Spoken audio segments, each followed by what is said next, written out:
May nasita na namang motorista dahil sa bawal na pagdaan sa EDSA busway at nakadisgrasya pa dahil bukod sa bumangga sa concrete barrier, nabangga rin ang sumitang MMDA enforcer.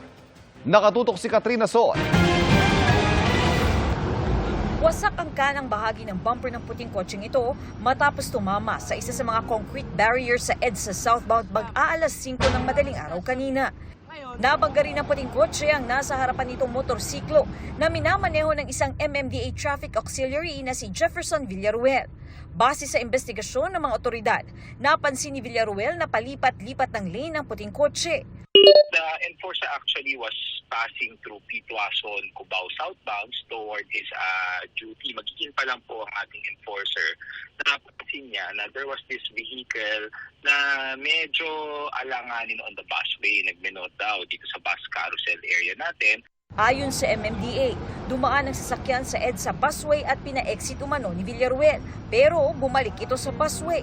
Dito na raw inunahan ni Villaruel ang puting kotse para pigilan ito sa pagmamaneho niya sa EDSA busway. Unfortunately, bigla na lang napakabig, tumama itong sasakyan sa barrier natin. And it was found out that the driver was actually DUI or nakainom po ito. Sa panayam ni Super Radio DZWB reporter Luisito Santos sa driver ng sasakyan na si Mark Anthony Bagtas, hindi raw siya dumaan sa bus lane. Ang bagal ng dash kami. Ngayon, may kasururan ako, sa harap ko, nakamotor. Nakamotor sir, di ba? Nakamotor.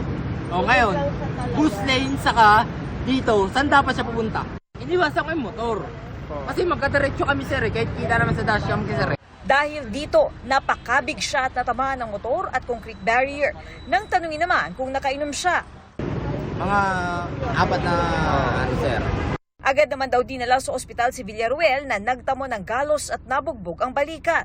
Sabi ng QCPD Traffic Station 4, nagkasundo na ang driver at ang enforcer kaugnay sa pagkakapangga sa enforcer.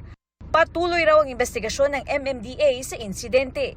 Para sa GMA Integrated News, Katrina Son, nakatutok 24 oras.